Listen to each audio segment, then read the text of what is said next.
I'd written a whole bunch of books, but every one of my books really were business books intended to make money. Yeah. And the thought process I was going through is, I'm going to write a book that tells a story that makes people want to buy things, okay? And I wrote them really fast, and they preceded a product launch. So it would start a conversation, and then someone would want something, it'd be a good giveaway, and it would make $1 million in 100 days. Yeah. That was the formula for almost all of them. And then build a franchise that continued to make money. Cancerpreneur came to be, I had a split focus. One of them was, I had a live event I was teaching, which we called Publish and Profit, where people would show up, they'd walk away bestsellers in 3 days, and I decided I'm going to prove my system works. And it was a week before the event. So I'm like, I'm gonna write a book in less than a week. Yep. With an event coming up, which is pure unadulterated insanity. The other part was, one of my best friends, Pam Hendrickson, was diagnosed with breast cancer. And I'm like, and I had, at that point, I had answered questions and coached a lot of people. And my theme was, if someone you know ever gets cancer, give them my personal phone number. I will talk to them and guide them through and help them. And I know I helped a lot of people survive. Yeah. But at that point, I started getting like a dozen calls a week, and I couldn't do that anymore. It just turned into, I made a promise that was unmanageable. And so I thought, I'm gonna take everything I know about surviving and what my recommendations would be, and I had a perfect audience of one. Which I always recommend, if you're gonna write a book, write it as though it's a performance to someone you deeply care and love about, and speak to the one. So what I did is I sat down and I made a video. So the other thing is, I had to make a commitment, a public commitment that forced me to stick to a timeline. I like that. So I put up my phone, turned it on Facebook Live, and I said, hi, this is Mike Koenigs. If you don't know me, blah, blah, blah, blah, blah. I've written books. And I'm gonna commit to writing a book over the next couple days. And I'm actually going to share my process. And blah, blah, blah, blah. So I made this commitment, and I'm doing this, so I do what I say I'm gonna do. And I've got an event in a week, and I'm gonna have it done by the time this event happens. So I make I make the commitment, and then I sit down, and by the way, I know what it's gonna be called, I know what it's gonna be about, but I've done absolutely no work.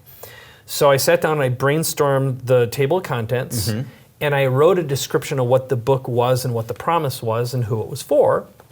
In this case, I don't remember all the numbers, but roughly something like 1.5 million people are diagnosed with cancer in the United States every year. A third of them die, and approximately 7 or 9% of the US population are entrepreneurs. That means, but it comes down to 150,000 entrepreneurs are gonna get cancer, 50,000 of them are gonna die. This is for them, okay? This is how you can navigate with your family and your business and your marriage intact. And your relationship with your clients and customers if you're a business owner. So what I did then is I turned on a camera, I looked at the camera just like I am right now. I had my outline, and I started performing a chapter at a time to the camera. And as soon as that little recording was done, I hit save on the video, exported the audio, sent it up to rev.com, had it transcribed, and I had contacted an editor right before that. So literally in real time, it's getting transcribed, and an hour later, each segment was already transcribed. I sent it to an editor who started editing it live and in Google Docs. So I did this, and it took me about 2 days to get the performance out of my head. I spoke as though I were speaking to Pam Hendrickson, taking care of her, coming from a heart center. So I think energetically people can feel what you write.